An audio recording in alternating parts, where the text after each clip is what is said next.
Alright, I'm Henry, and I'm here to also teach you a little introduction on econometrics. And today I'll be dealing with model and type of model. But before then, do well to subscribe, like, and share this video. Thank you very much. Alright, let's go back to our teaching.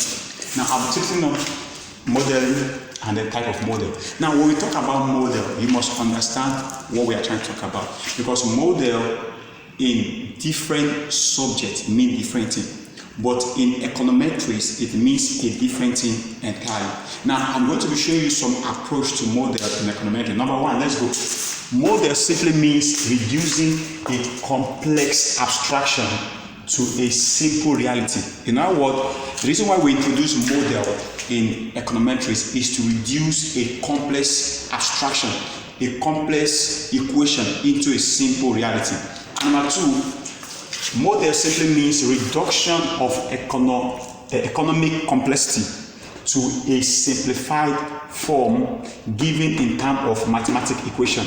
The same thing again, we are talking about reduction of economic complexity. Whenever they give you an equation that is so complex, model help you to reduce that complex equation into a simplified form. And then number three, another thing I want you to understand about model is that model consists of a function and also dependent variable and independent variable. Yeah. Now when we talk about function, this is a function. For this is just a sample. Y is a function of beta of alpha plus beta x plus error term.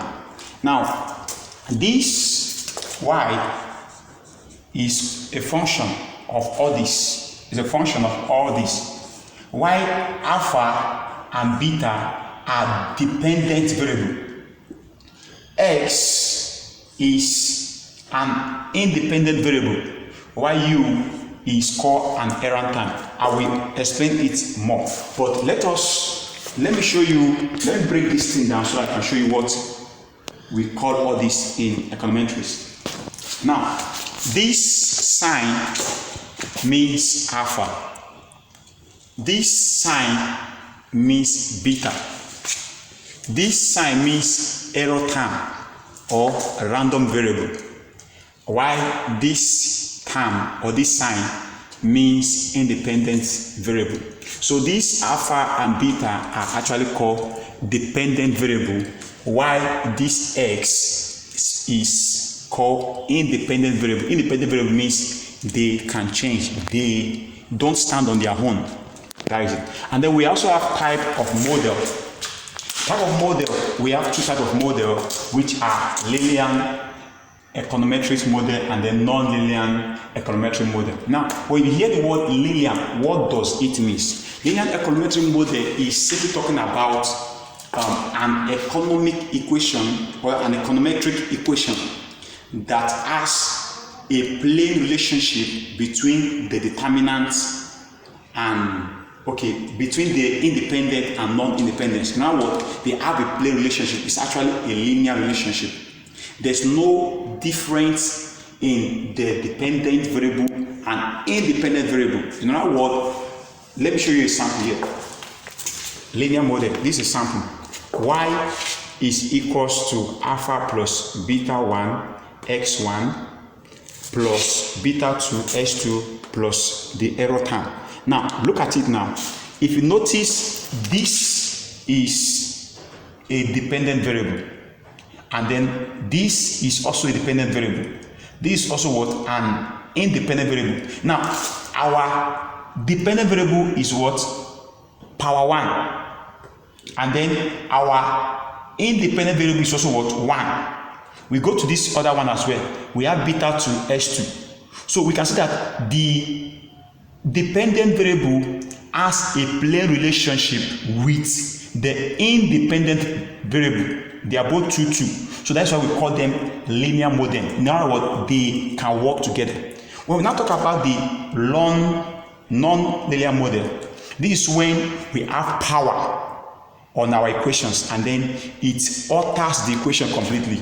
At this point, the dependent variable is different from the independent variable. Now what, at this point they are not in a plain term. Let's look at the example here. Y is a function of beta, y is a function of alpha plus beta. Now there's an invisible one here which we do not show, and also there's an invisible one here. So we now have here beta 1 x 2. Now for us to have 2 here means there's difference. Now the fact that they are different means it is called a non-linear econometrics. Let me show you another sample here.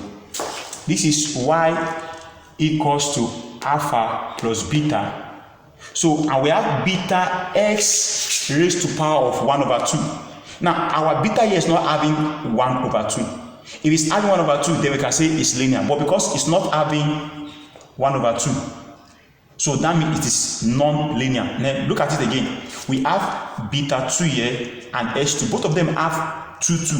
So don't just conclude that they are linear. Look at the power. This x has 2 over 3. So that makes it non-linear. So that's how you understand the difference between a linear econometrics and then non-linear econometrics. Do well to click subscribe and share massively and watch the next video. Thank you.